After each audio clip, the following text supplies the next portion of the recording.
Olá, pessoas! Olá, seguidores do perfil do Instagram Dib Espiritismo e também do canal do YouTube. Abrindo mais este vídeo para dar continuidade ao nosso estudo dirigido do livro Sinal Verde, né? Para quem está chegando agora, Sinal Verde é uma obra psicografada por Francisco Cândido Xavier, o nosso Chico Xavier, pelo espírito André Luiz, né? E fala justamente de coisas cotidianas. São lições rápidas, capítulos curtos, sobre lições cotidianas, de atitudes que muitas vezes consideramos pequenas, mas são pequenas do ponto de vista do mundo, né, material, físico, que do ponto de vista espiritual não existe nada pequeno, desde que promova algum crescimento espiritual, né?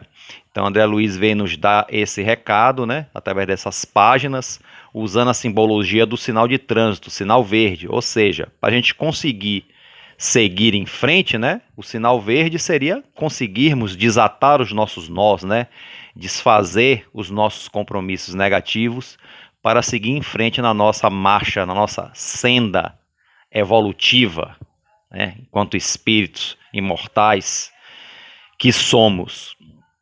Então, usando essa simbologia, André Luiz segue, né? E nós agora, nesse vídeo, vamos ver o capítulo 7. Capítulo 7. Olha, quer dizer, e eu falando aqui de temas cotidianos, né? Temas domésticos, como alguns anteriores, né? O anterior, né? Que a gente, no 6, que a gente viu, né? Do recinto doméstico. E agora, aproveitando o gancho do recinto doméstico, no 6 vem o 7 com o título Parentes Difíceis. Quem não tem? Quem não tem parentes, familiares difíceis de lidar, difíceis de conviver? Mas eu faço uma pergunta antes de partir para o estudo do texto. Será que eu também não sou um parente difícil? Que quando a gente fala, parente difícil, a gente sempre pensa nos outros. Aquele parente que incomoda a gente, né, que invade nosso espaço, pega nas nossas coisas, nos aborrece, incomoda nosso silêncio, essas vários tipos de coisa, né? Mas será que nós, né, você que está assistindo, não somos também um parente difícil? Porque muitas vezes a gente é e acha que não é, ou não percebe que não é, porque a gente acha que o que a gente faz está sempre certo, né? Errado é sempre o outro, né? A gente não se apercebe, né? Então, que as nossas atitudes também pode estar gerando um perfil assim de parente difícil também. Então é bom fazer uma autorreflexão, né, nessa questão. Então, André Luiz começa, né, partindo agora para o texto, né, para o estudo dirigido do texto, André Luiz começa assim: aceite os parentes difíceis na base da generosidade e da compreensão, ó, generosidade e compreensão, na certeza de que as leis de Deus não nos enlaçam uns com os outros sem causa justa. Então, nós não somos parentes uns dos outros por um acaso, né? Estamos dentro, né, como eu falo aqui, das leis de Deus não entrelaçam sem causa justa, ou seja, os nossos compromissos espirituais é que nos reúne como parentes, né, dentro da chamada parentela, dentro do núcleo familiar, né? Então, não é por acaso, para se dizer especificamente. Isso, né, quem estuda espiritismo já sabe, né? André Luiz está corroborando aqui. O parente problema, olha só, botou um tracinho no meio. Parente problema é sempre um teste com que se nos examina a evolução espiritual, né?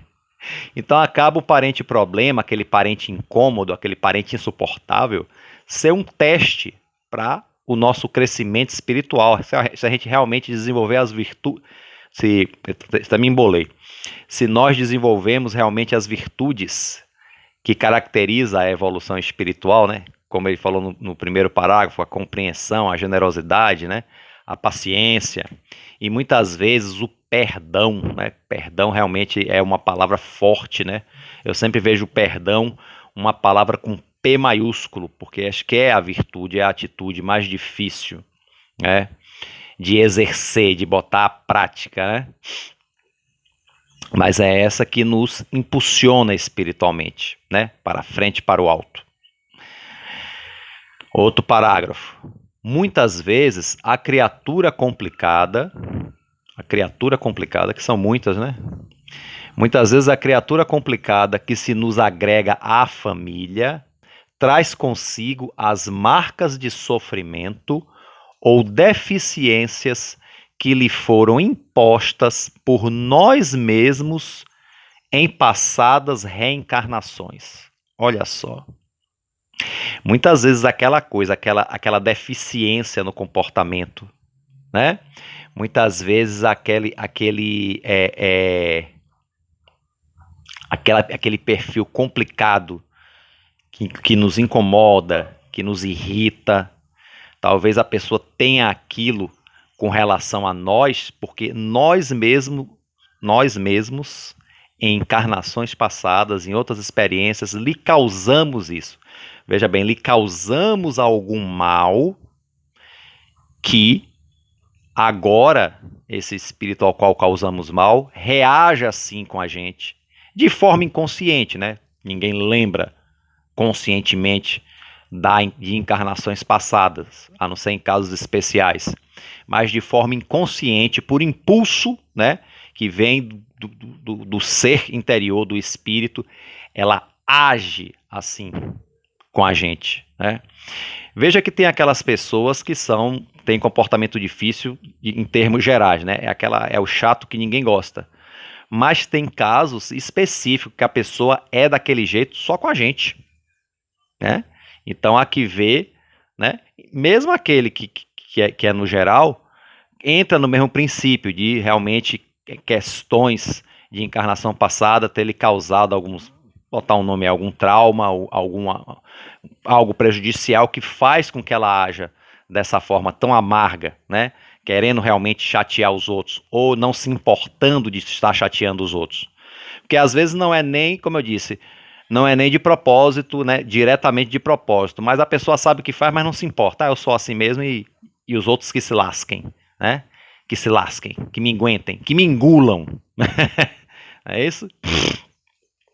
Mas dentro da família em si, quando a gente tem alguém que realmente age contra nós assintosamente, por qualquer coisa, por qualquer bobagem, às vezes é até um clipe que você pega na mesa, a pessoa briga com você, qualquer coisa, é realmente algum mal que praticamos com essa pessoa em experiências reencarnatórias passadas.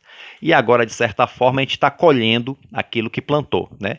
E assim André Luiz alega nesse parágrafo, né? A criatura complicada que nos agrega à família traz consigo as marcas de sofrimento, né? Sofrimento que a gente pode ter infligido, ou deficiências que lhe foram impostas por nós mesmos em passadas reencarnações. Às vezes a pessoa nasce até com uma deficiência mental, né? Você realmente tem uma pessoa com deficiente mental dentro de casa, é muito difícil, né? É muito difícil porque faz coisas que realmente a gente não consegue controlar e nos causa muito transtorno, prejuízos materiais, emocionais, né?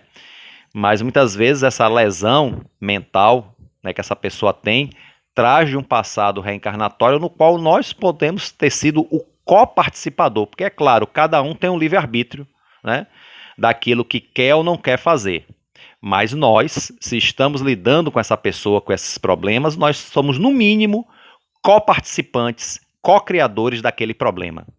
E temos a responsabilidade de ajudar esse indivíduo, esse espírito encarnado nesse momento.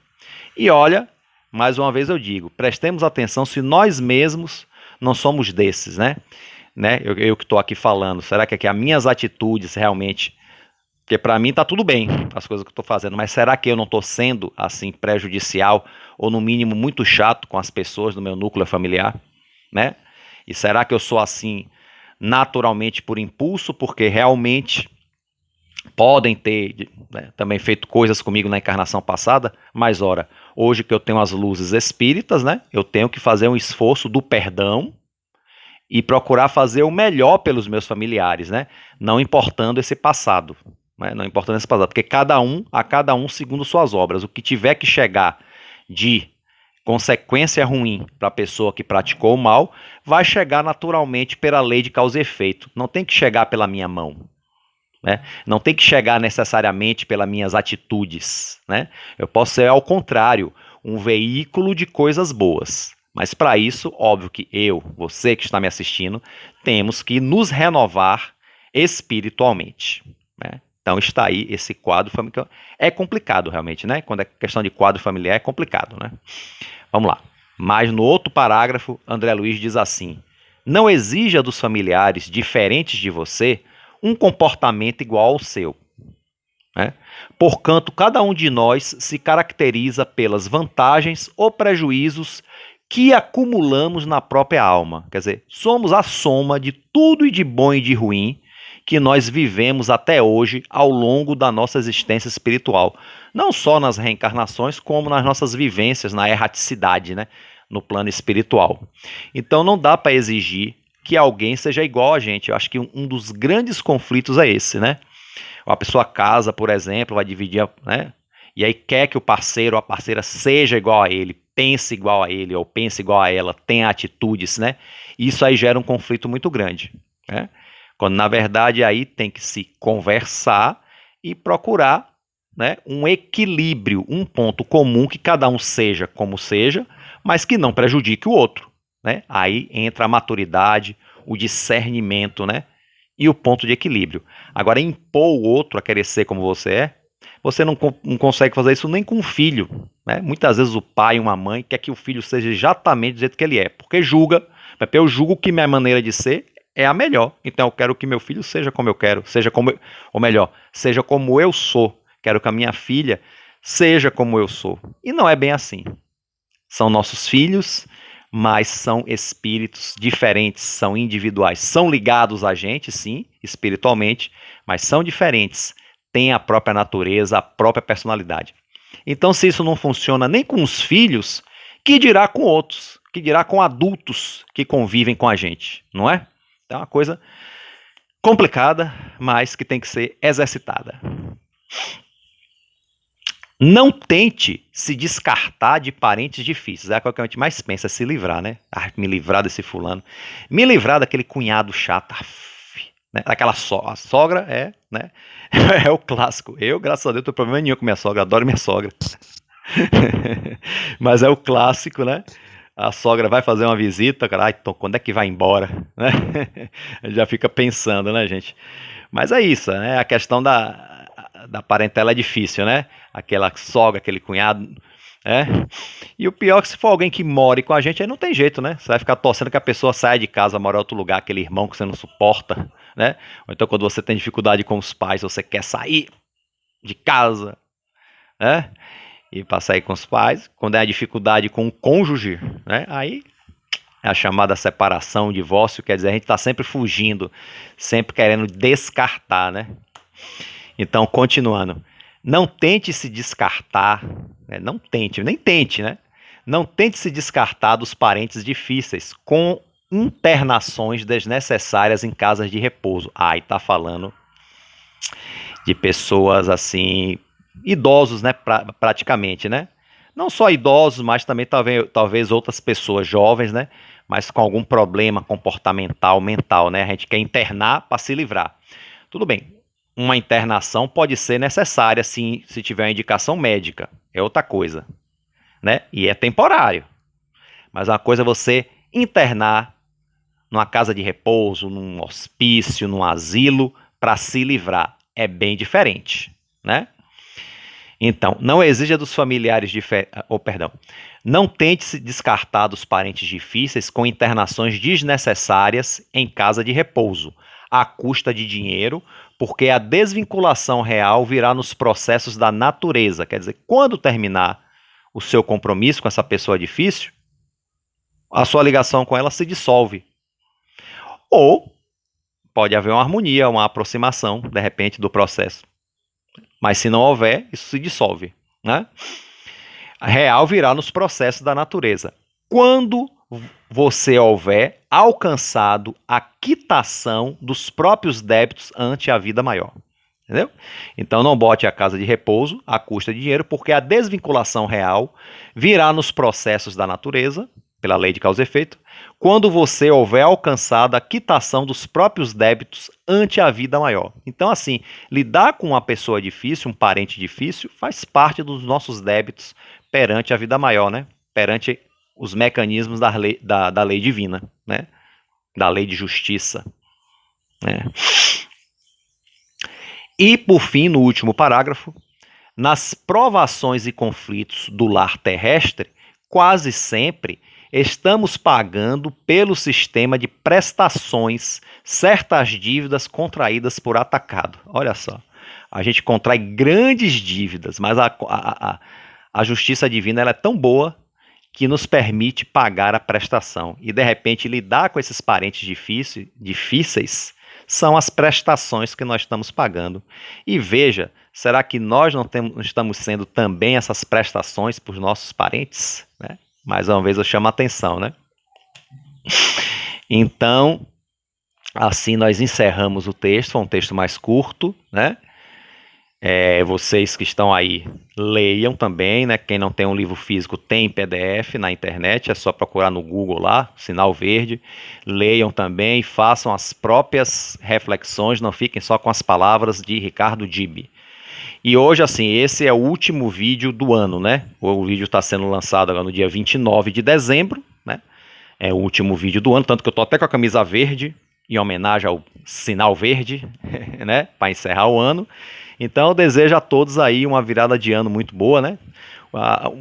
A virada de ano, em termos práticos, é apenas uma mudança de calendário, né? Mas nós, sempre, como eu digo, sempre como eu falei sobre o Natal no vídeo anterior, precisamos dessas simbologias, né? Para nos dar um certo gás para seguir em frente. Então pronto, tudo que for bom, que for ter consequência boa, usemos. Então vamos pensar que o ano de 2022 vai ser melhor, que a gente realmente vamos ser mais, perdão, né? Vamos ser mais produtivos, mais amorosos, né? E que realmente possamos fazer um ano de 2022 mais feliz do que o 2021, com a consciência que também haverá problemas, porque no nosso mundo de provas e expiações, problemas fazem parte dos nossos quadros, né? Espero que já não tenha mais essa pandemia, né, de Covid-19, ou pelo menos ela tenha diminuído, não ter, acho muito difícil, mas pelo menos ela tenha diminuído, que nos permita viver de uma forma mais saudável, né, sem tanta agonia, sem tanto protocolo, né. Se já for assim, já vai ser já vai ser uma grande melhora, graças a Deus, né. Então desejo a todos aí realmente uma boa virada de ano, um feliz 2022 para todos nós, de realizações materiais sim, que não tem problema, desde que seja de forma honesta, mas acima de tudo, realizações espirituais. Esses crescimentos aqui apontados aqui por André Luiz, nessa obra singular, né, que é o Sinal Verde, ok? Então a todos aí um forte abraço, fiquem com Deus e até o ano que vem, 2022.